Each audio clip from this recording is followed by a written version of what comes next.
Monsieur le Président, Mesdames, Messieurs, chers amis, foulant le sol de France pour la première fois depuis que la Providence m'a appelé sur le siège de pierre, je suis ému et honoré de l'accueil chaleureux que vous me réservez. Je vous suis particulièrement reconnaissant, Monsieur le Président, pour l'invitation cordiale que vous m'avez faite à visiter votre pays, ainsi que pour les paroles que vous venez de m'adresser. Comment ne pas me souvenir de la visite que votre Excellence m'a rendue au Vatican voici 9 mois. À travers vous, je salue tous ceux et toutes celles qui habitent ce pays à l'histoire millénaire, au présent riche d'événements et à l'avenir prometteur. Qu'ils sachent que la France est très souvent au cœur de la prière du pape, qui ne peut oublier tout ce qu'elle a apporté à l'Église au cours des 20 derniers siècles. La raison première de mon voyage est la célébration du 150e anniversaire des apparitions de la Vierge Marie à Lourdes. Je désire me joindre à la foule des innombrables pèlerins du monde entier qui convergent au cours de cette année vers le sanctuaire marial, animés par la foi et par l'amour. C'est une foi, c'est un amour que je viens célébrer ici dans votre pays au cours des 4 journées de grâce qu'il me sera donné d'y passer. Mon pèlerinage à Lourdes devait comporter une étape à Paris. Votre capitale m'est familière et je la connais assez bien. J'y ai souvent séjourné, j'y ai lié au fil des ans, en raison de mes études et de mes fonctions antérieures, des bonnes amitiés humaines et intellectuelles. J'y reviens avec joie, heureux de l'occasion qui m'est ainsi donnée de rendre hommage à l'imposant patrimoine de culture et de foi qui a façonné votre pays de manière éclatante durant des siècles et qui a offert au monde de grandes figures de serviteurs de la nation et de l'Église, dont l'enseignement et l'exemple ont franchi tout naturellement vos frontières géographiques et nationales pour marquer le devenir du monde. Lors de votre visite à Rome, Monsieur le Président, vous avez rappelé que les racines de la France, comme celles de l'Europe, sont chrétiennes. L'histoire suffit à le montrer. De ses origines, votre pays a reçu le message de l'Évangile. Si les documents font parfois défaut, il n'en reste pas moins que l'existence de communautés chrétiennes est attestée en Gaule à une date très ancienne. On ne peut rappeler sans émotion que la ville de Lyon avait déjà un évêque au milieu du IIe siècle et que saint Irénée, l'auteur de l'Adversus Hereses, y donna un témoignage éloquent de la vigueur de la puissante pensée chrétienne. Or, saint Irénée venait de Smyrne pour prêcher la foi au Christ ressuscité. Lyon avait un évêque dont la langue maternelle était le grec.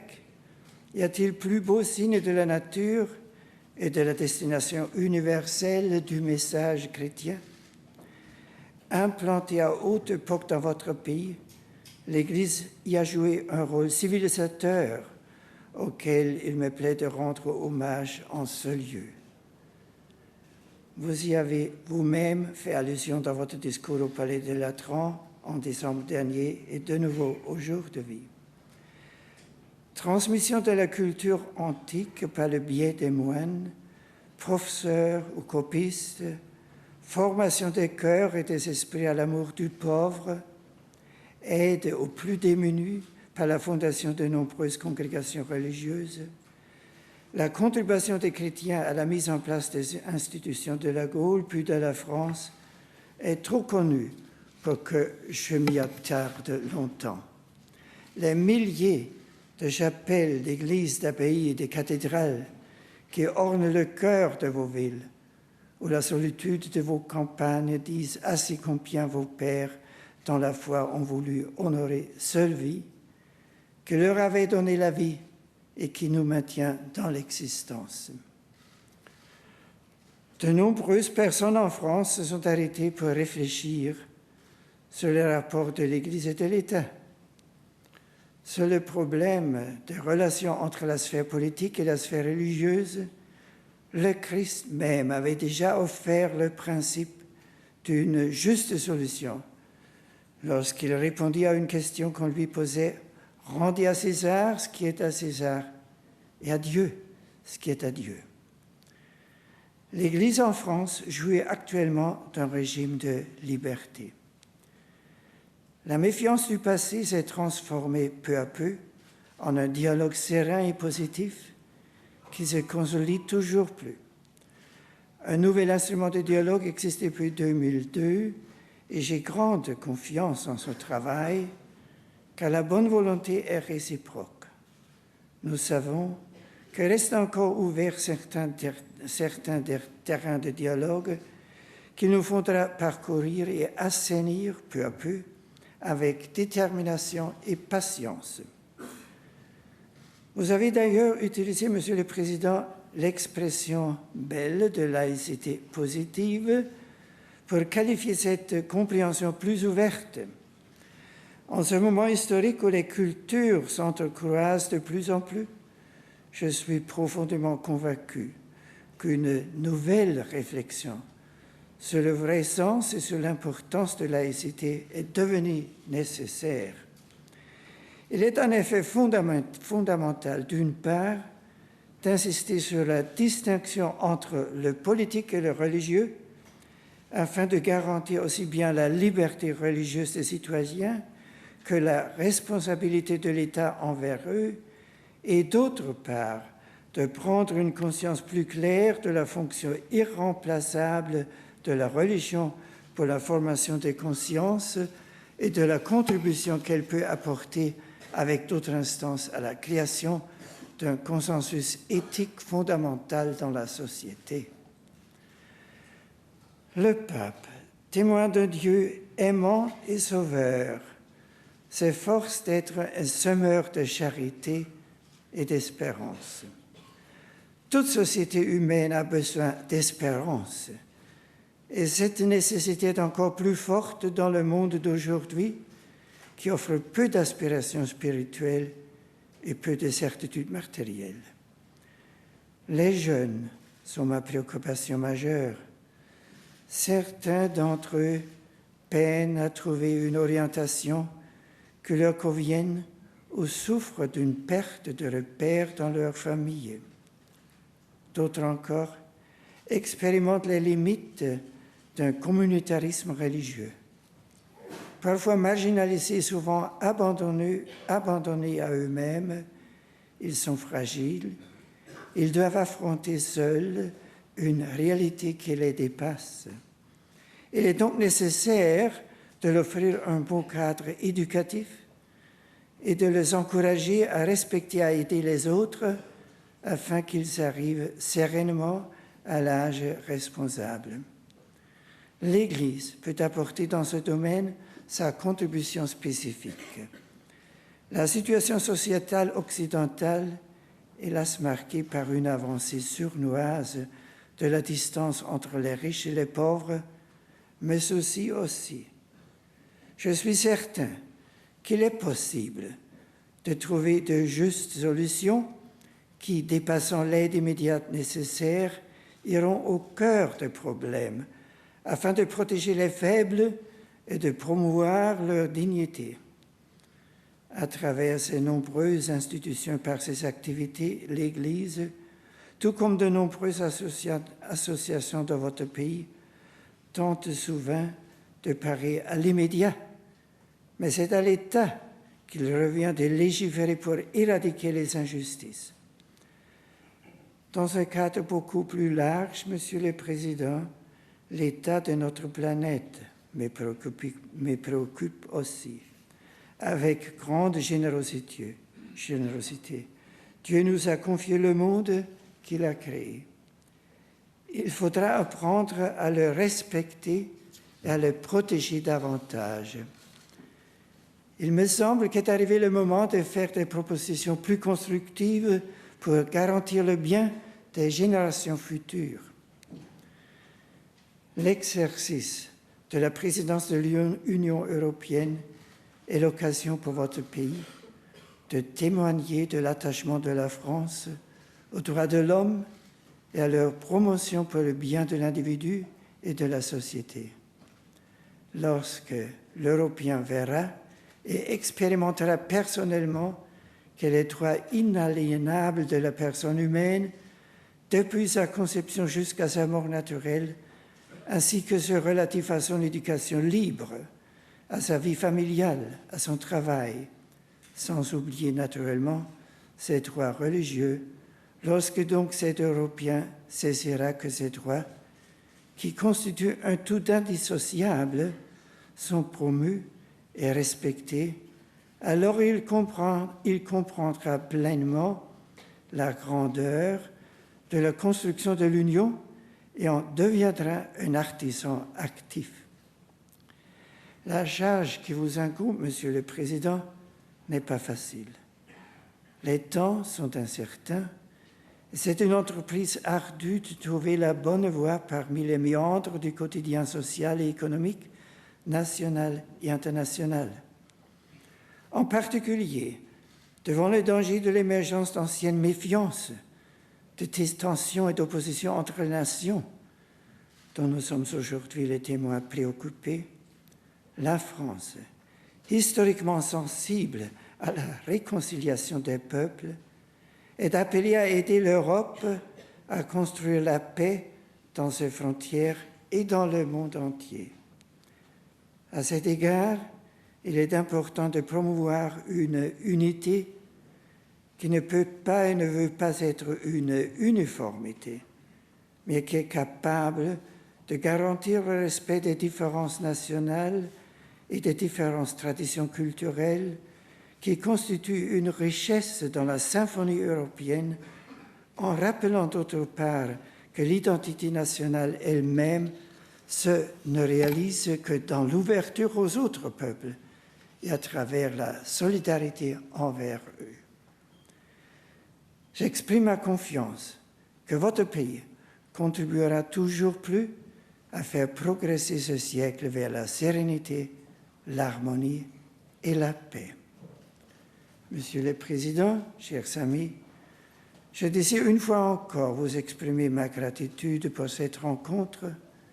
Je vous assure de ma fervente prière pour votre belle nation, afin que Dieu lui concède paix et prospérité, liberté et unité, égalité et fraternité. Je confie ces vœux à l'intercession maternelle de la Vierge Marie, patronne principale de la France. Que Dieu bénisse la France et tous les Français.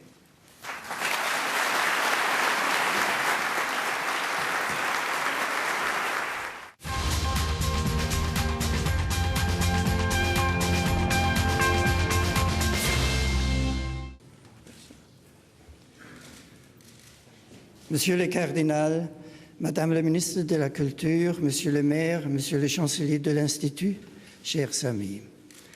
Merci, Monsieur le cardinal, pour vos aimables paroles. Nous nous trouvons réellement dans un lieu historique, lieu édifié par les fils de Saint-Bernard de Clairvaux, et que votre grand prédécesseur, le regretté cardinal Jean-Marie Lustiger, a voulu comme un centre de dialogue de la sagesse chrétienne avec les courants culturels, intellectuels et artistiques de votre société. Je salue particulièrement Madame la ministre de la Culture, qui représente le gouvernement, ainsi que Monsieur Giscard d'Estaing et Monsieur Chirac. J'adresse également mes salutations aux ministres présents, aux représentants de l'UNESCO, à Monsieur le maire de Paris et à toutes les autorités. Je ne veux pas oublier mes collègues de l'Institut de France, qui savent ma considération, et je désire remercier le prince Olivier de ses paroles cordiales. Nous nous reverrons demain matin. Je remercie les délégués de la communauté musulmane française d'avoir accepté de participer à cette rencontre. Je leur adresse mes vœux les meilleurs en ce temps du Ramadan. Mes salutations chaleureuses vont maintenant tout naturellement vers l'ensemble du monde multiforme de la culture que vous représentez si dignement, chers invités. J'aimerais vous parler ce soir des origines de la théologie occidentale et des racines de la culture européenne. J'ai mentionné en ouverture que le lieu où nous nous trouvons était emblématique. Il est lié à la culture monastique. De jeunes moines ont ici vécu pour s'initier profondément à leur vocation et pour bien vivre leur mission. Ce lien évoque-t-il pour nous encore quelque chose? Où n'y rencontrons-nous qu'un monde désormais révolu?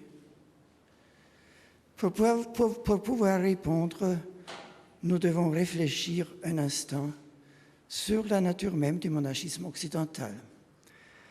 De quoi s'agissait-il alors?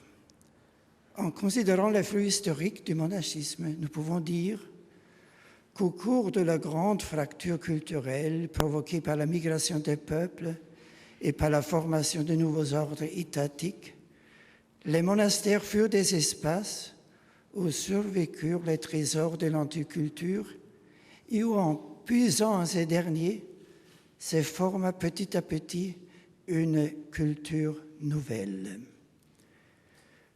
Comment cela s'est-il passé? Quelle était la motivation des personnes qui se réunissaient en ces lieux? Quels étaient leurs désirs? Comment ont-elles vécu?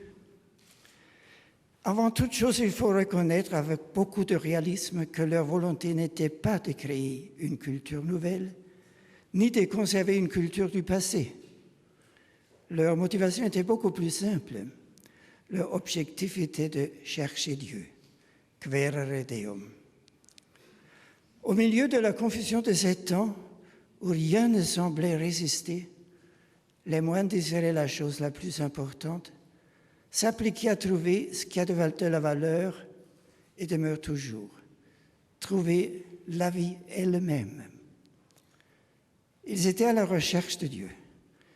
Des choses secondaires, ils voulaient passer aux réalités essentielles, à ce qui seul est vraiment important et sûr. On dit que leur être était tendu vers l'eschatologie. Mais cela ne doit pas être compris au sens chronologique du terme, comme s'ils vivaient les yeux tournés vers la fin du monde ou vers leur propre mort, mais au sens existentiel. Derrière le provisoire, ils cherchaient le définitif. Quaerere Deum, comme c'était chrétien, il ne s'agissait pas d'une aventure dans un désert sans chemin, d'une recherche dans l'obscurité absolue. Dieu lui-même a placé des bornes milliaires, mieux, il a aplani la voie, et leur tâche consistait à la trouver et à la suivre. Et cette voie était sa parole qui, dans les livres des Saintes Écritures, était offerte aux hommes.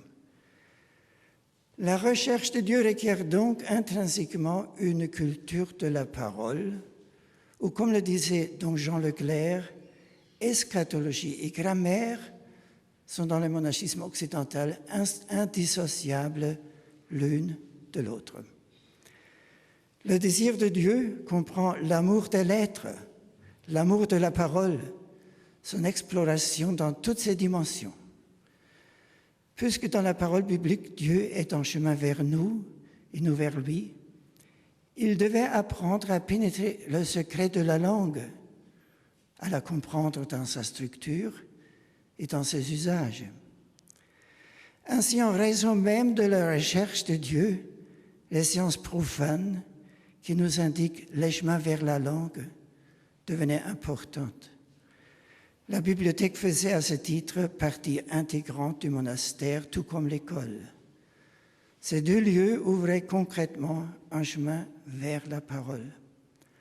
Saint Benoît appelle le monastère une Dominici Servitii Schola, une école du service du Seigneur.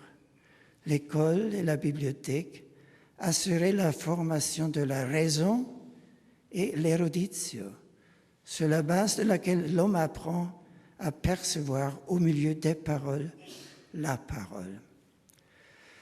Pour avoir une vision d'ensemble de cette culture de la parole liée à la recherche de Dieu, nous devons faire un pas supplémentaire. La parole qui ouvre le chemin de la recherche de Dieu et qui est elle-même ce chemin est une parole qui donne naissance à une communauté. Elle remue certes jusqu'au fond d'elle-même, chaque personne en particulier. Grégoire le Grand décrit cela comme une douleur forte, inattendue, qui secoue notre âme somnolente et nous réveille pour nous rendre attentifs à la réalité essentielle, à Dieu. Mais elle nous rend aussi attentifs les uns aux autres. La parole ne conduit pas uniquement sur le va d'une mystique individuelle, mais elle nous introduit dans la communauté de tous ceux qui cheminent dans la foi. C'est pourquoi il faut non seulement réfléchir sur la parole, mais également la lire de façon juste. Tout comme à l'école rabbinique, chez les moines, la lecture accomplie par l'un d'eux est également un acte corporel. Le plus souvent, quand lecere et lectio sont employés sans spécification, ils désignent une activité qui, comme le chant et l'écriture, occupe tout le corps et tout l'esprit, dit à ce propos Don Leclerc. Il y a encore un autre pas à faire. La parole de Dieu elle-même nous introduit dans un dialogue avec lui. Le Dieu qui parle dans la Bible nous enseigne comment nous pouvons lui parler. En particulier dans le livre des psaumes, il nous donne les mots avec lesquels nous pouvons nous adresser à lui. Dans ce dialogue, nous lui présentons notre vie avec ses hauts et ses bas et nous la transformons en un mouvement vers lui. Les psaumes contiennent en plusieurs endroits des instructions sur la façon dont ils doivent être chantés et accompagnés par des instruments musicaux. Pour prier sur la base de la parole de Dieu, la seule labialisation ne suffit pas, la musique est nécessaire. 2 chants de la liturgie chrétienne dérivent de textes bibliques et qui les placent sur les lèvres des anges. Le Gloria, qui est chanté une première fois par les anges à la naissance de Jésus, et le Sanctus, qui selon Isaïe 6, est l'acclamation des séraphins qui se tiennent dans la proximité immédiate de Dieu. Sous ce jour, la liturgie chrétienne est une invitation à chanter avec les anges et à donner à la parole sa plus haute fonction. À ce sujet, écoutons encore une fois Jean Leclerc. Les moines devaient trouver des accents qui traduisent le consentement de l'homme racheté au mystère qu'il célèbre. Les quelques chapiteaux de Cluny qui nous ont été conservés montrent les symboles christologiques des divers tons du chant. Pour saint Benoît, la règle déterminante de la prière et du chant des moines est la parole du psaume « Coram angelis psalam tibi Domine » en présence des anges, je veux te chanter Seigneur. Se trouve ici exprimée la conscience de chanter dans la prière communautaire en présence de toute la cour céleste et donc d'être soumis à la mesure suprême, prier et chanter pour s'unir à la musique des esprits sublimes qui étaient considérés comme les auteurs de l'harmonie du cosmos, de la musique des sphères. Les moines, par leur prière et leur chant, doivent donc correspondre à la grandeur de la parole qui leur est confiée, à son impératif de réelle beauté. De cette exigence capitale de parler avec Dieu et de le chanter avec les mots qu'il a lui-même donnés, est née la grande musique occidentale. Ce n'était pas là l'œuvre d'une créativité personnelle ou de l'individu, prenant comme critère essentiel la représentation de ce propre moi, s'érige un monument à lui-même. Il s'agissait plutôt de reconnaître attentivement, avec les oreilles du cœur, les lois constitutives de l'harmonie musicale de la création, les formes essentielles de la musique émises par le Créateur dans le monde et en l'homme, et d'inventer une musique digne de Dieu, qui soit en même temps authentiquement digne de l'homme et qui proclame hautement cette dignité. Enfin, pour s'efforcer de saisir cette culture monastique occidentale de la parole, qui s'est développée à partir de la quête intérieure de Dieu, il faut au moins faire une brève allusion à la particulière du livre ou des livres par lesquels cette parole est parvenue jusqu'aux moines. Vue sous un aspect purement historique ou littéraire, la Bible n'est pas simplement un livre, mais un recueil de textes littéraires dont la rédaction s'étend sur plus de millénaires et dont les différents livres ne sont pas facilement repérables comme constituant un corps unifié. Au contraire, des tensions visibles existent entre eux. C'est déjà le cas dans la Bible d'Israël que nous chrétiens appelons l'Ancien Testament. Ça l'est plus encore quand nous chrétiens lions le Nouveau Testament et ses écrits à la Bible d'Israël en l'interprétant comme chemin vers le Christ. Avec raison, dans le Nouveau Testament, la Bible n'est pas de façon habituelle appelée l'Écriture, mais les Écritures, qui cependant seront ensuite considérées dans leur ensemble comme l'unique parole de Dieu qui nous est adressée. Ce pluriel souligne déjà clairement que la parole de Dieu nous parvient seulement à travers la parole humaine, à travers des paroles humaines. C'est-à-dire que Dieu nous parle seulement dans l'humanité des hommes à travers leurs paroles et leur histoire. Cela signifie ensuite que l'aspect divin de la parole et des paroles n'est pas immédiatement perceptible. Pour le dire de façon moderne, l'unité des livres bibliques et le caractère divin de leurs paroles ne sont pas saisissables d'un point de vue purement historique.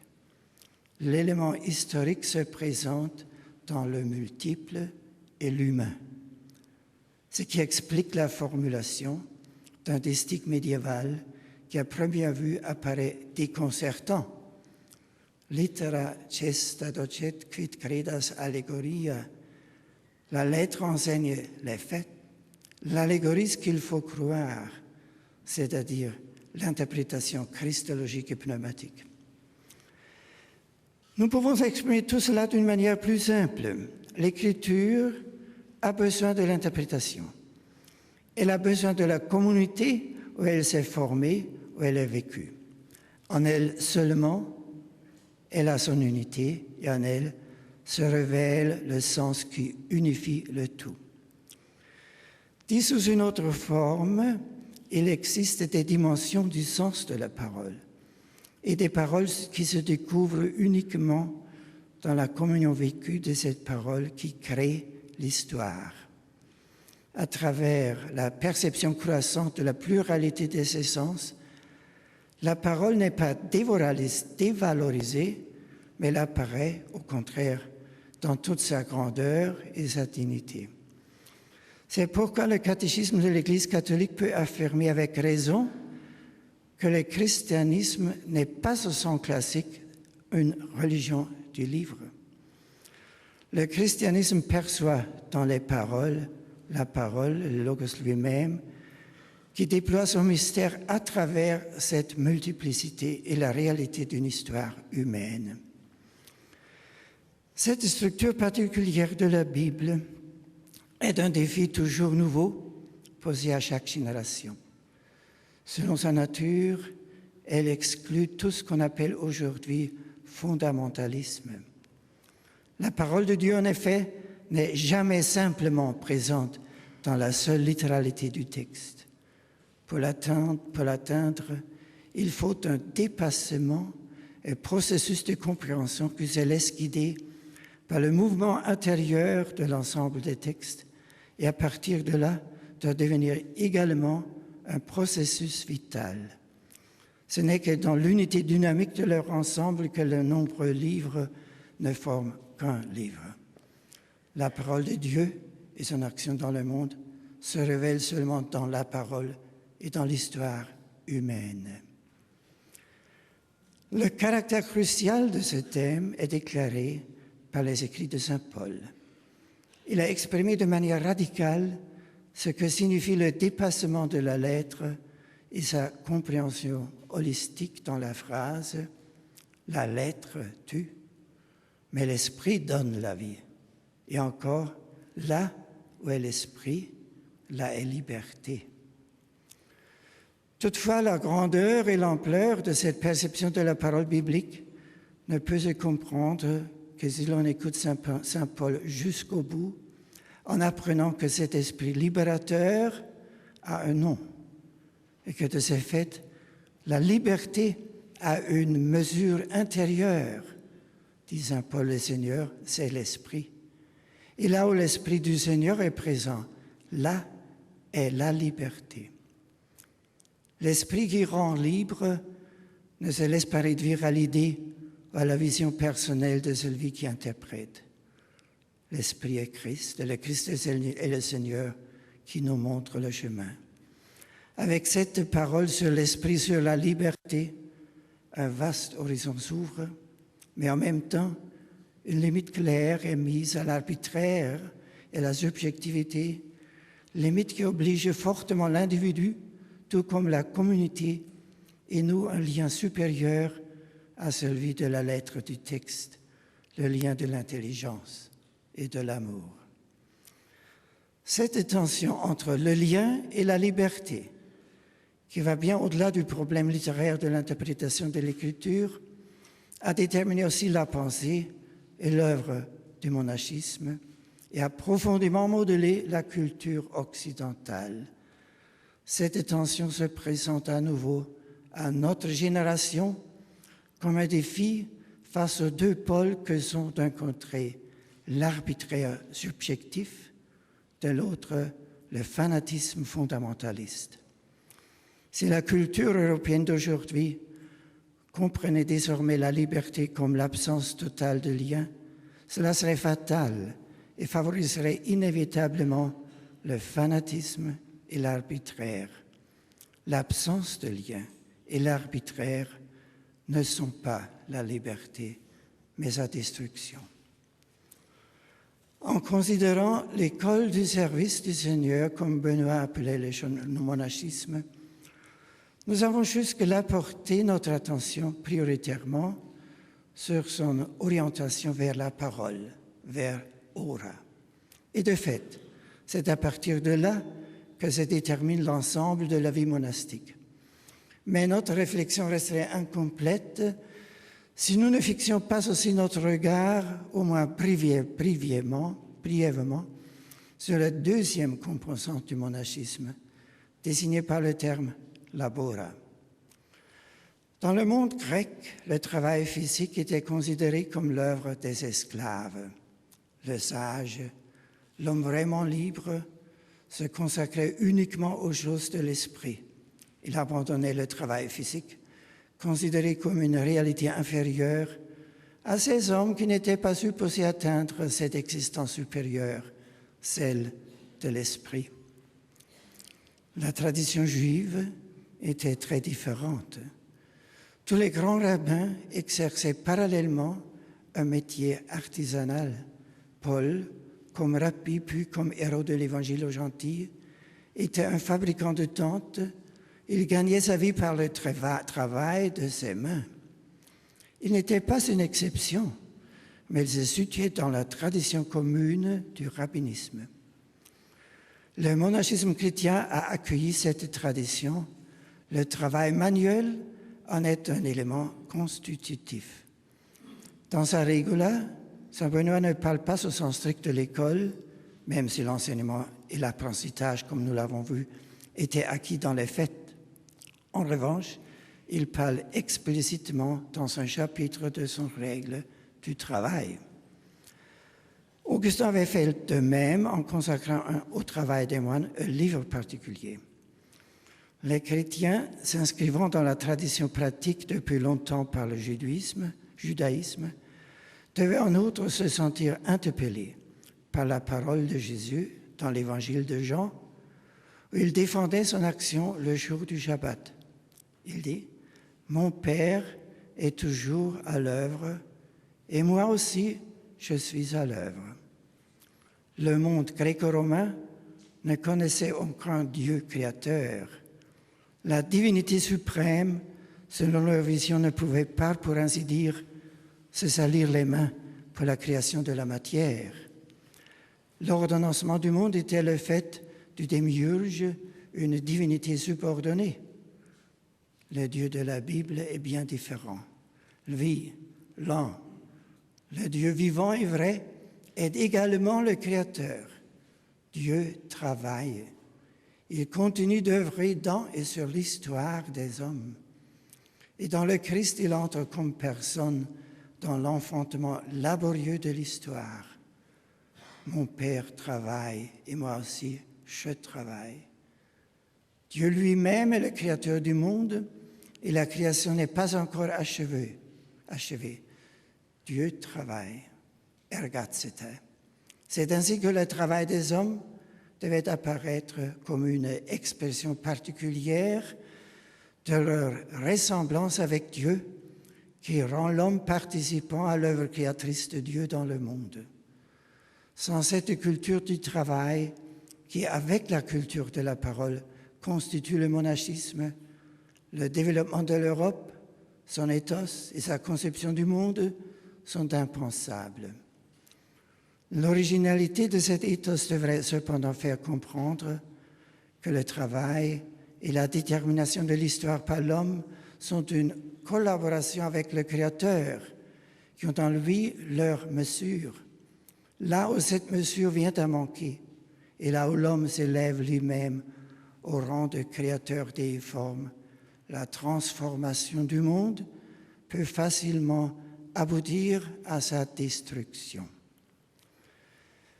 Nous sommes partis de l'observation que dans l'effondrement de l'ordre ancien et des antiques certitudes, l'attitude de fond des moines était le quaerere Deum, se mettre à la recherche de Dieu. C'est là, pourrions-nous dire, l'attitude vraiment philosophique. Regarder au-delà des réalités pénultièmes et se mettre à la recherche des réalités ultimes qui sont vraies. Celui qui devenait moine s'engageait sur un chemin élevé et long. Il était néanmoins déjà en possession de la direction, la parole de la Bible dans laquelle il écoutait Dieu parler. Dès lors, il devait s'efforcer de le comprendre pour pouvoir aller à lui. Ainsi, le cheminement des moines, tout en restant impossible à évaluer dans sa progression, s'effectue au cœur de la parole reçue. La quête des moines comprend déjà en soi une certaine mesure, sa résolution. Pour que cette recherche soit possible, il est nécessaire qu'il existe dans un premier temps un mouvement intérieur qui suscite non seulement la volonté de chercher, mais qui rend aussi crédible le fait que dans cette parole se trouve un chemin de vie sur lequel Dieu va à la rencontre de l'homme pour lui permettre de venir à sa rencontre. En d'autres termes, l'annonce de la parole est nécessaire. Elle s'adresse à l'homme et forge en lui une conviction qui peut devenir vie. Afin que s'ouvre un chemin au cœur de la parole biblique en tant que parole de Dieu, cette même parole doit d'abord être annoncée ouvertement. L'expression classique de la nécessité pour la foi chrétienne de se rendre communicable aux autres se résume dans une phrase de la première lettre de Pierre que la théologie médiévale regardait comme le fondement biblique du travail des théologiens. Dit cette lettre, vous devez toujours être prêts à vous expliquer devant tous ceux qui demandent de rendre compte de l'espérance qui est en vous. Le logos, la raison de l'espérance, doit devenir apologie, réponse. De fait, les chrétiens de l'Église naissante ne considéraient pas leur annonce missionnaire comme une propagande, qui devait servir à augmenter l'importance de leur groupe, mais comme une nécessité intrinsèque dérivée de la nature de leur foi. Le Dieu en qui ils croyaient était le Dieu de tous, le Dieu un et vrai, qui s'était fait connaître au cours de l'histoire d'Israël et finalement à travers son Fils, apportant ainsi la réponse qui concernait tous les hommes et qu'au plus profond d'eux-mêmes, tous s'attendent. L'universalité de Dieu et l'universalité de la raison ouverte à lui constituaient pour eux la motivation et à la fois le devoir de l'annonce. Pour eux, la foi ne dépendait pas des habitudes culturelles, qui sont diverses dans le peuple, mais relevait du domaine de la vérité qui concerne de manière égale tous les hommes. Le schéma fondamental de l'annonce chrétienne ad extra aux hommes qui, par leur questionnement, sont en recherche, se dessine dans le discours de saint Paul à l'Aréopage. N'oublions pas qu'à cette époque, l'Aréopage n'était pas une sorte d'académie où les esprits les plus savants se rencontraient pour discuter sur les sujets les plus élevés, mais un tribunal qui était compétent en matière de religion et devait s'opposer à l'intrusion de religions étrangères. Et c'est précisément ce dont on accuse Paul. On dirait un prêcheur de divinité étrangère. C'est à quoi Paul réplique: « J'ai trouvé chez vous un autel portant cette inscription au Dieu inconnu. Or, ce que vous venez sans le connaître, je viens vous l'annoncer. » Paul n'annonce pas de Dieu inconnu. Il annonce celui que les hommes ignorent et pourtant connaissent, l'inconnu connu. C'est celui qu'ils cherchent et dont au fond ils ont connaissance et qui est cependant l'inconnu et l'inconnaissable. Au plus profond, la pensée et les sentiments humains savent de quelque manière que Dieu doit exister et qu'à l'origine de toute chose, il doit avoir non pas l'irrationalité, mais la raison créatrice, non pas le hasard aveugle, mais la liberté.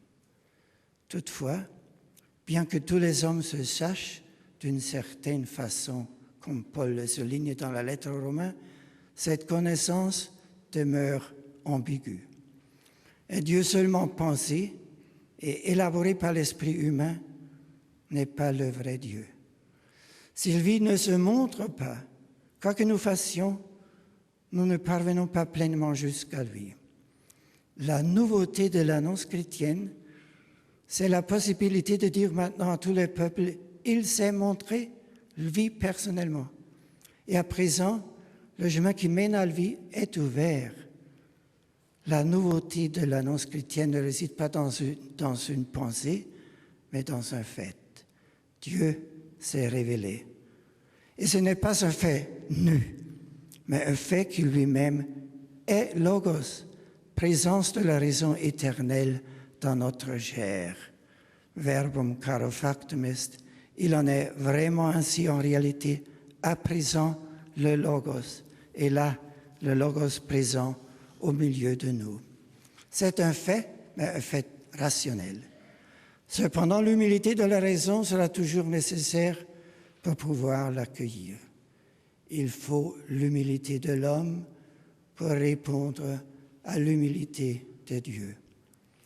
Sous de nombreux aspects, la situation actuelle est différente de celle que Paul a rencontrée à Athènes. Mais tout en étant différente, elle est aussi en de nombreux points très analogue. Nos villes ne sont plus remplies d'autels et d'images représentant de multiples divinités. Pour beaucoup, Dieu est vraiment devenu le grand inconnu. Et malgré tout, comme jadis, derrière les nombreuses représentations de Dieu, était cachée et présente la question du Dieu inconnu. De même, aujourd'hui, l'actuelle absence de Dieu est aussi tacitement hanté par la question qui le concerne. Quaere Deum, chercher Dieu et se laisser trouver par lui. Cela n'est pas moins nécessaire aujourd'hui que par le passé. Une culture purement positiviste qui renverrait dans le domaine subjectif comme non scientifique la question concernant Dieu serait la capitulation de la raison. Le renoncement à ses possibilités les plus élevées est donc un échec de l'humanisme dont les conséquences ne pourraient être que graves. Ce qui a fondé la culture de l'Europe, la recherche de Dieu et la disponibilité à l'écouter demeurent aujourd'hui encore le fondement de toute culture véritable. Merci beaucoup.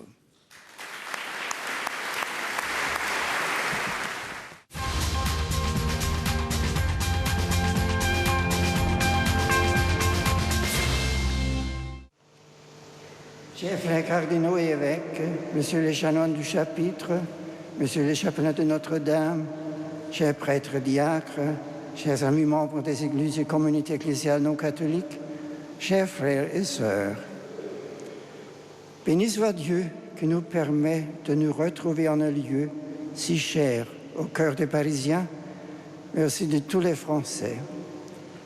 Béni soit Dieu qui nous donne la grâce de lui faire l'hommage de notre prière vespérale pour lui rendre la louange qu'il mérite avec les paroles que la liturgie de l'Église a héritées de la liturgie synagogale pratiquée par le Christ et par ses premiers disciples. Oui, béni soit de venir ainsi à notre aide in adiutorium nostrum pour nous aider à faire monter vers lui l'offrande du sacrifice de nos lèvres. Nous voici dans l'église mère du diocèse de Paris, la cathédrale Notre-Dame, qui se dresse au cœur de la cité, comme signe vivant de la présence de Dieu au milieu des hommes. Mon prédécesseur Alexandre III en posa la première pierre. Les papes Pie VI et Jean-Paul II l'honorèrent de leur visite, et je suis heureux de m'inscrire à leur suite, après y être venu voici un quart de siècle, pour y prononcer une conférence sur la catéchèse. Il est difficile de ne pas rendre grâce à celui qui a créé la matière aussi bien que l'esprit, pour la beauté de l'édifice qui nous reçoit. Les chrétiens de Lutèce avaient déjà construit une cathédrale dédiée à Saint-Étienne, premier martyr, mais devenue trop exiguë, elle fut remplacée progressivement entre le XIIe et XIVe siècle par celle que nous admirons de nos jours. La foi du Moyen-Âge a bâti les cathédrales et vos ancêtres sont venus ici pour louer Dieu, lui confier leurs espérances et lui dire leur amour. De grands événements religieux civils se sont déroulés dans ce sanctuaire où les architectes, les peintres, les sculpteurs et les musiciens ont donné le meilleur d'eux-mêmes. Qu'il suffise de rappeler parmi bien d'autres les noms de l'architecte Jean de Chelles, du peintre Charles Brun, du sculpteur Nicolas Coustou et des organistes Louis Verne et Pierre Cochereau. L'art, chemin vers Dieu, et la prière chorale, louange de l'Église au Créateur, ont aidé Paul Claudel, venu assister à Vêpres du jour de Natal 1886, du Noël, à trouver le chemin vers une expérience personnelle de Dieu. Il est significatif que Dieu ait illuminé son âme précisément pendant le chant du Magnificat, dans lequel l'Église écoute le cantique de la Vierge Marie, sainte patronne de ces lieux, qui rappelle au monde que le Tout-Puissant a exalté les humbles. Théâtre de conversion moins connu, mais non moins réel, cher aux les prédicateurs de l'Évangile, comme les pères Lacordaire, Montsapris et Samson, ont su transmettre la flamme de leur passion aux auditoires les plus variés, La cathédrale Notre-Dame demeure à juste titre l'un des monuments les plus célèbres du patrimoine de votre pays. Les reliques de la vraie croix et de la couronne d'épines que je viens de vénérer, comme on le fait depuis Saint-Louis, y ont trouvé aujourd'hui un écrin digne d'elle, qui constitue l'offrande de l'esprit des hommes à l'amour créateur. Témoin de l'échange incessant que Dieu a voulu établir entre les hommes et lui, la parole vient de retentir sous les voûtes historiques de cette cathédrale pour être la matière de notre sacrifice du soir, souligné par l'offrande de l'encens qui rend visible notre louange à Dieu. Providentiellement, les paroles du psalmiste décrivent l'émotion de notre âme avec une justesse que nous n'aurions osé imaginer. Quelle joie, comme on a dit, quand on m'a dit, nous irons dans la maison du Seigneur. Laetatus hominis que dicta sunt mihi. La joie du psalmiste, enclose dans les paroles mêmes du psaume, se répand dans nos cœurs. Il suscite un profond écho. Notre joie est bien d'aller dans la maison du Seigneur, car les pères nous l'ont enseigné. Cette maison n'est autre que le symbole concret de la Jérusalem d'en haut, celle qui descend vers nous pour nous offrir la plus belle des demeures. Si nous y séjournons, écrit Saint-Hilaire de Poitiers, nous sommes concitoyens des saints et membres de la famille de Dieu, car c'est la maison de Dieu. Et Saint Augustin renchérit, ce psaume aspire à la Jérusalem céleste.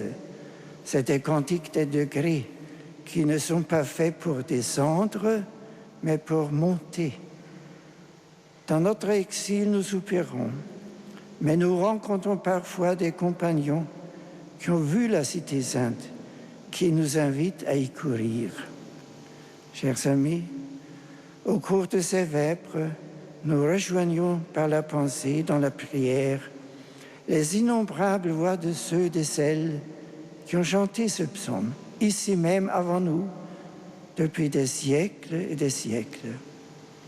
Nous rejoignons ces pèlerins qui montaient vers Jérusalem et vers le degré de son temple. Nous rejoignons les milliers d'hommes et de femmes qui ont compris que le pèlerinage sur la terre trouverait son terme au ciel, dans la Jérusalem éternelle, et qui ont fait confiance au Christ pour les y mener. Quelle joie, en effet, de nous avoir invisiblement entourés par une telle foule de témoins. Notre marche vers la Cité Sainte ne serait pas possible si elle ne se faisait en Église, germe et préfiguration de la Jérusalem d'en haut.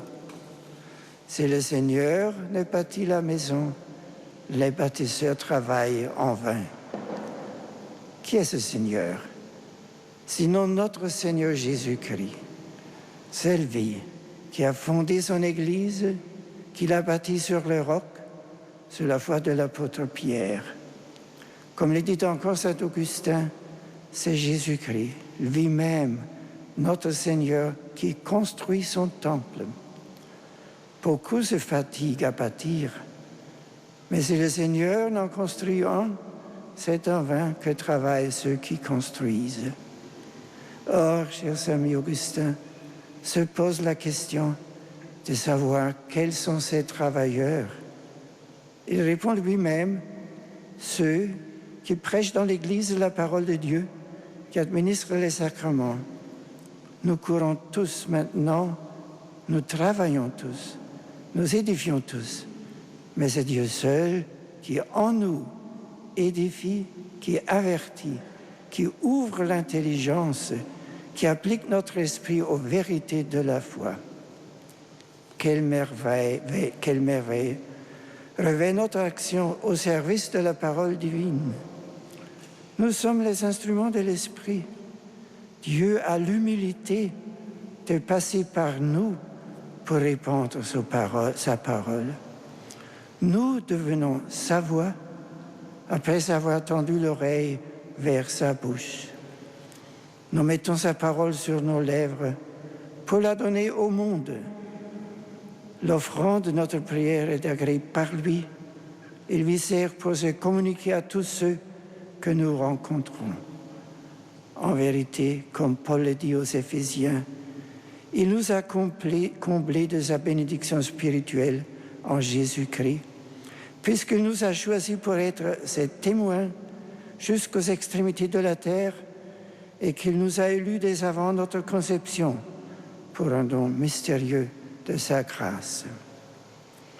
Le Verbe, sa parole, qui depuis toujours était auprès de lui, est né d'une femme, est né sujet de la loi, pour racheter ceux qui étaient sujets de la loi et pour faire de nous des fils.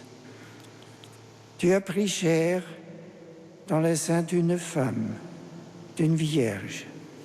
Votre cathédrale est une vivante hymne de prière, de lumière à la louange de cet acte unique de l'histoire de l'humanité, la parole éternelle de Dieu, entrant dans l'histoire des hommes à la plénitude des temps pour les racheter par l'offrande de lui-même dans le sacrifice de la croix.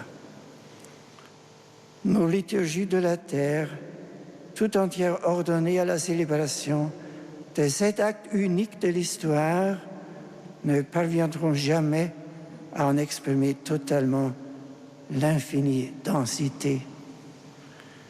La beauté des rites ne sera certes jamais assez recherchée, assez soignée, assez travaillée, puisque rien n'est trop beau pour Dieu qu'est la beauté infinie.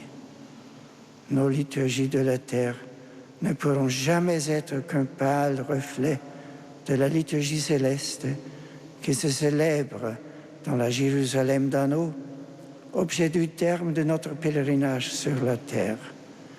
Puissent pourtant nos célébrations s'en approcher le plus possible et la faire pressentir. Dès maintenant, la parole de Dieu nous est donnée pour être l'âme de notre apostolat, l'âme de notre vie de prêtre. Chaque matin, la parole nous réveille.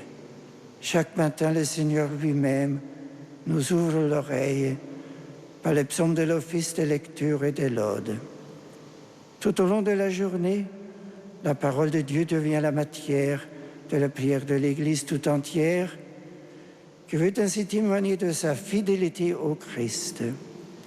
Selon la célèbre formule de Saint Jérôme, qui sera reprise au cours de la 12e Assemblée du Synode des évêques au mois d'octobre prochain, ignorer les Écritures, c'est ignorer le Christ. Chers frères prêtres, n'ayez pas peur de consacrer beaucoup de temps à la lecture, à la méditation de l'Écriture et à la prière de l'office divin. Presque à votre insu, la parole lue et méditée en Église agit sur vous et vous transforme. Comme manifestation de la sagesse de Dieu, si elle devient la compagne de votre vie, elle sera votre conseillère pour le bien, votre réconfort dans les soucis et dans la tristesse.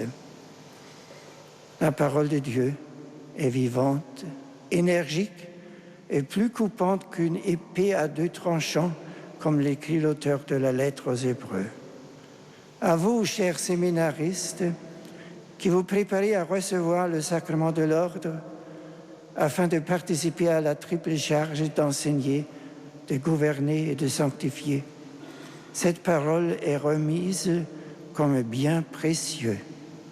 Grâce à elle, que vous méditez quotidiennement, vous entrez dans la vie même du Christ, que vous serez appelés à répandre autour de vous. Par sa parole, le Seigneur Jésus a institué le sacrement de son corps et de son sang. Par sa parole, il a guéri les malades, chassé les démons, pardonné les péchés. Par sa parole, il a révélé aux hommes les mystères cachés du royaume. Vous êtes destinés à devenir dépositaires de cette parole efficace, de faire ce qu'elle dit. Entretenez toujours en vous le goût de la parole de Dieu. Apprenez grâce à elle à aimer tous ceux qui seront placés sur votre route. Personne n'est de trop dans l'Église, personne. Tout le monde peut et doit y trouver sa place. Et vous, chers diacres, qui êtes d'efficaces collaborateurs des évêques et des prêtres, continuez à aimer la parole de Dieu. Vous proclamez l'Évangile au cœur de la célébration eucharistique. Vous les commentez dans la catéchèse pour vos frères et vos sœurs. Mettez-les au centre de votre vie et de votre service du prochain, de votre diaconie tout entière, sans chercher à remplacer les prêtres, mais en les aidant avec amitié et efficacité. Soyez des vivants témoins de la puissance infinie de la parole divine. À un titre particulier, les religieux, les religieuses et toutes les personnes consacrées vivent de la sagesse de Dieu exprimée par sa parole. La profession des conseils évangéliques vous a configuré, chers consacrés, à celui qui pour nous s'est fait pauvre, obéissant et chaste. Votre seule richesse, la seule à vrai dire qui franchira les siècles et le rideau de la mort, c'est bien la parole du Seigneur. C'est lui qui a dit « Le ciel et la terre passeront, mes paroles ne passeront jamais ». Votre obéissance est étymologiquement une écoute, puisque le mot « obéir » vient du latin « ob audire », qui signifie tendre l'oreille vers quelque chose ou quelqu'un. En obéissant, vous tournez votre âme vers celui qui est le chemin, la vérité et la vie, et qui vous dit, comme Benoît l'enseignait à ses moines, « Écoute, mon fils, les instructions du Maître et prête l'oreille de ton cœur. » Enfin, vous vous laissez purifier chaque jour par celui qui nous a dit « Tout sarment qui donne du fruit, mon Père le nettoie pour qu'il en donne davantage. » La pureté de la parole divine est le modèle de votre propre chasteté. Elle en garantit la fécondité spirituelle. Avec une confiance indéfectible en la puissance de Dieu, que nous a sauvés en espérance et qui veut faire de nous un seul troupeau sous la houlette d'un seul pasteur, le Christ Jésus, je prie pour l'unité de l'Église. Je salue avec respect et affection les représentants des églises chrétiennes et des communautés ecclésiales venus prier fraternellement les vêpres avec nous dans cette cathédrale. La puissance de la parole de Dieu est telle que nous pouvons tous lui être confiés, comme le fit jadis saint Paul, notre intercesseur privilégié en cette année. Prenant congé à Milet des anciens de la ville d'Éphèse, il n'hésitait pas à les confier à Dieu et à son message de grâce, tout en les mettant en garde contre toute forme de division. C'est le sens de cette unité de la parole de Dieu, signe, gage et garante de l'unité de l'Église, que je demande ardemment au Seigneur de faire grandir en nous. Pas d'amour dans l'Église sans amour de la parole, pas d'Église sans unité autour du Christ Rédempteur, pas de fruit de la rédemption sans amour de Dieu et du prochain, selon les 2 commandements qui résument toute l'Écriture sainte. Chers frères et sœurs, en Notre-Dame, nous avons le plus bel exemple de la fidélité à la parole divine. Cette fidélité fut telle qu'elle s'accomplit en incarnation. Voici la servante du Seigneur, que tout se passe pour moi selon ta parole, dit Marie, avec une confiance absolue. Notre prière du soir va reprendre le Magnificat de celle que toutes les générations diront bienheureuse, qu'elle a cru en l'accomplissement des paroles qui lui avaient été dites de la part du Seigneur. Elle a espéré contre toute espérance en la résurrection de son Fils. Elle a aimé l'humanité au point de lui être donnée pour mère. Ainsi, dans la parole de Dieu, Marie est vraiment chez elle. Elle en sort, elle y rentre avec un grand naturel. Elle parle et pense au moyen de la parole de Dieu. La parole de Dieu devient sa parole et sa parole naît de la parole de Dieu. Nous pouvons lui dire avec sérénité, Sainte Marie, Mère de Dieu, notre Mère, enseigne-nous à croire, à espérer et à aimer avec toi. Indique-nous le chemin vers son règne. Amen.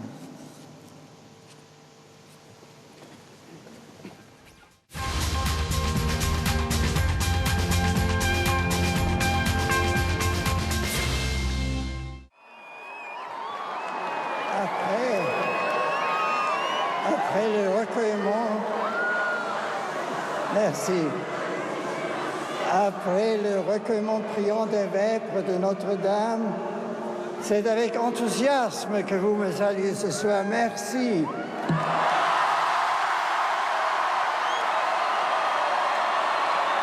Et vous donnez en cette manière un caractère festif et très sympathique à cette rencontre.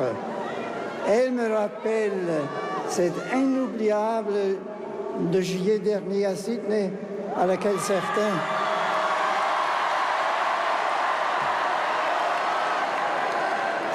d'entre vous ont participé à l'occasion de la Journée mondiale de la jeunesse. Et ce soir, je voudrais vous parler de deux points profondément liés l'un à l'autre qui constituent un véritable trésor. Vous pourrez mettre votre cœur. Le premier se rapporte au thème choisi pour Sydney. Il est aussi celui de votre veillée de prière qui va débuter dans quelques instants. Il s'agit d'un passage tiré des Actes des Apôtres, livre que certains appellent fort justement Évangile du Saint-Esprit. Et si nous lisons, vous allez recevoir une force, celle du Saint-Esprit qui viendra sur vous. Alors vous serez mes témoins. Le Seigneur se dit maintenant à vous, chers jeunes. Sydney a fait redécouvrir à de nombreux jeunes l'importance de l'Esprit Saint dans notre vie, dans la vie du chrétien. L'Esprit nous met intimement en rapport avec Dieu, chez qui se trouve la source de toute richesse humaine authentique. Tous, vous cherchez à aimer et à être aimés. C'est vers Dieu que vous devez vous tourner pour apprendre à aimer et pour avoir la force d'aimer. L'Esprit qui est amour peut ouvrir vos cœurs pour recevoir le don de l'amour authentique. Tous, vous cherchez la vérité et vous voulez vivre réellement. Et de nouveau, cette vérité, c'est le Christ. Il est le seul chemin, l'unique vérité, la vraie vie. Vivre le Christ signifie véritablement prendre le large, comme le disent à plusieurs reprises les psaumes.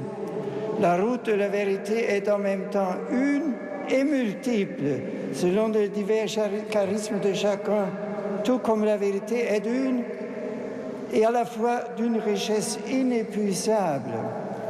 Confiez-vous à l'Esprit Saint pour découvrir le Christ. L'Esprit est le guide nécessaire de la prière, l'âme de notre espérance et la source de la vraie joie. Pour approfondir ces vérités de foi, je vous encourage à méditer la grandeur du sacrement de la confirmation que vous avez reçu et qui vous introduit dans une vie de foi adulte. Il est urgent de mieux comprendre ce sacrement pour vérifier la qualité et la profondeur de votre foi et pour l'affermir. L'Esprit Saint vous fait approcher du mystère de Dieu et vous fait comprendre qui est Dieu.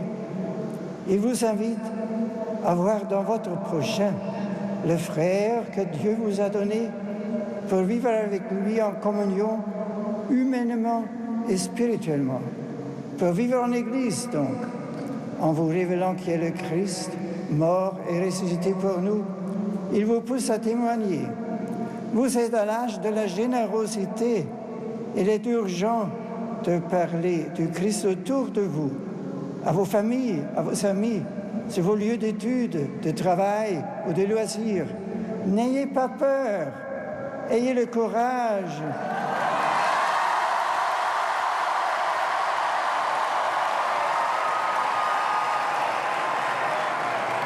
Ayez le courage de vivre l'Évangile et l'audace de le proclamer.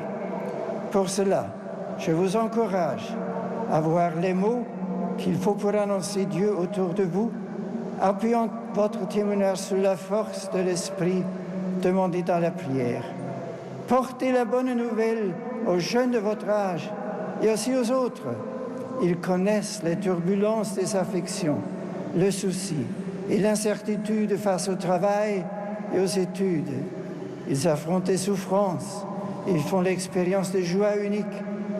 Témoignez des dieux, car en tant que jeunes, vous faites pleinement partie de la communauté catholique en vertu de votre baptême et en raison de la commune profession de foi. L'Église vous fait confiance, je tiens à vous le dire. En cette année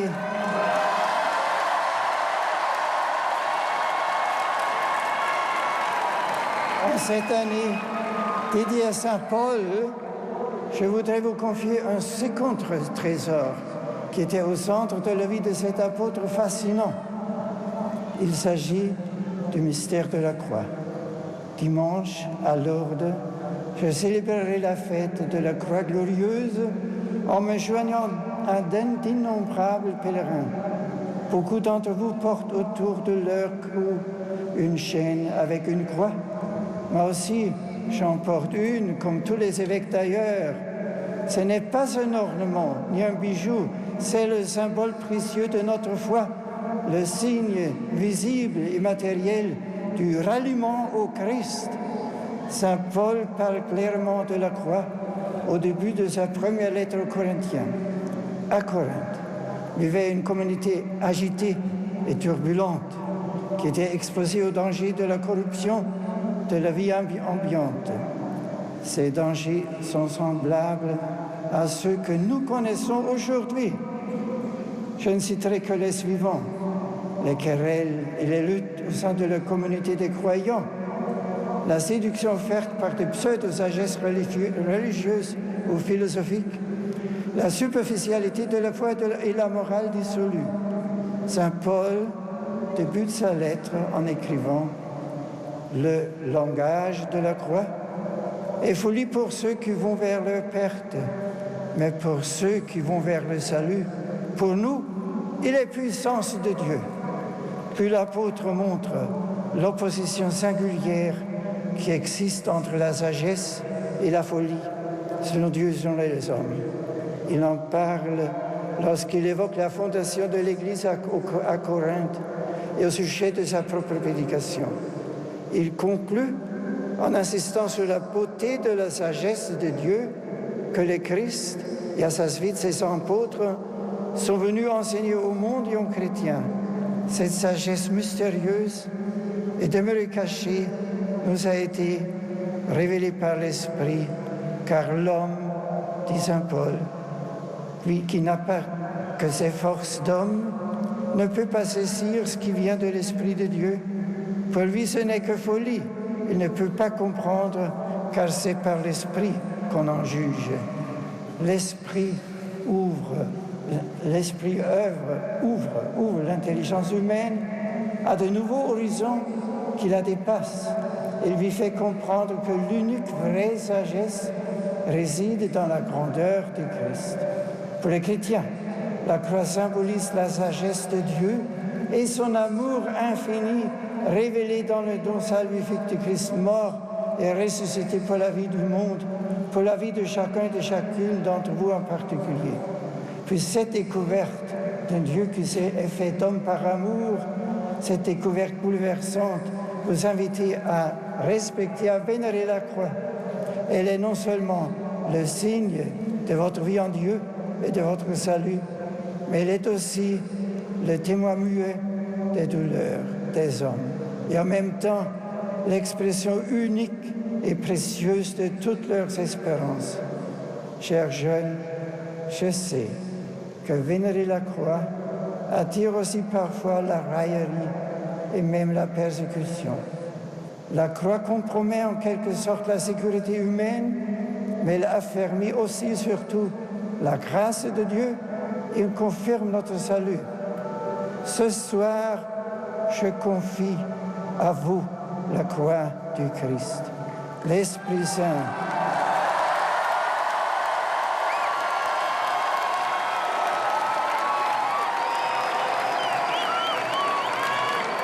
L'Esprit Saint vous en fera comprendre les mystères d'amour et vous criez alors avec Saint Paul, pour moi, que la croix de notre Seigneur Jésus-Christ reste mon seul orgueil.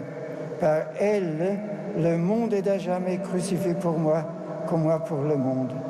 Paul avait compris la parole de Jésus, apparemment paradoxale, selon laquelle c'est seulement en donnant, en perdant sa propre vie, qu'on peut la trouver. Il en avait conclu que la croix exprime la loi fondamentale de l'amour et la formulation parfaite de la vraie vie. Puisse l'approfondissement du mystère de la croix faire découvrir à certains d'entre vous l'appel à servir le Christ de manière plus totale dans la vie sacerdotale ou religieuse. Il est temps maintenant de commencer la veillée de prière pour laquelle vous vous êtes rassemblés ce soir. N'oubliez pas les deux trésors que le pape vous a présentés ce soir, l'Esprit Saint et la croix. Je voudrais, pour conclure, vous dire encore une fois que je vous fais confiance, chers jeunes. Et je voudrais...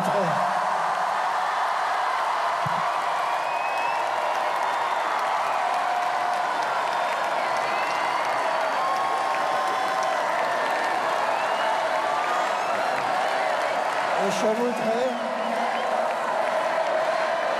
Merci.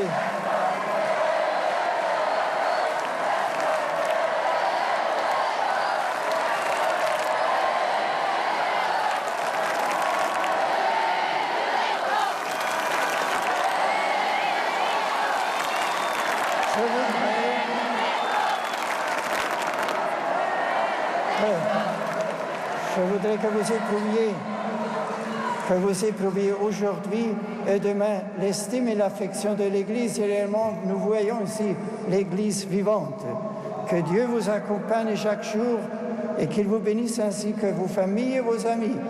Bien volontiers, je vous donne la bénédiction apostolique ainsi qu'à tous les jeunes de France.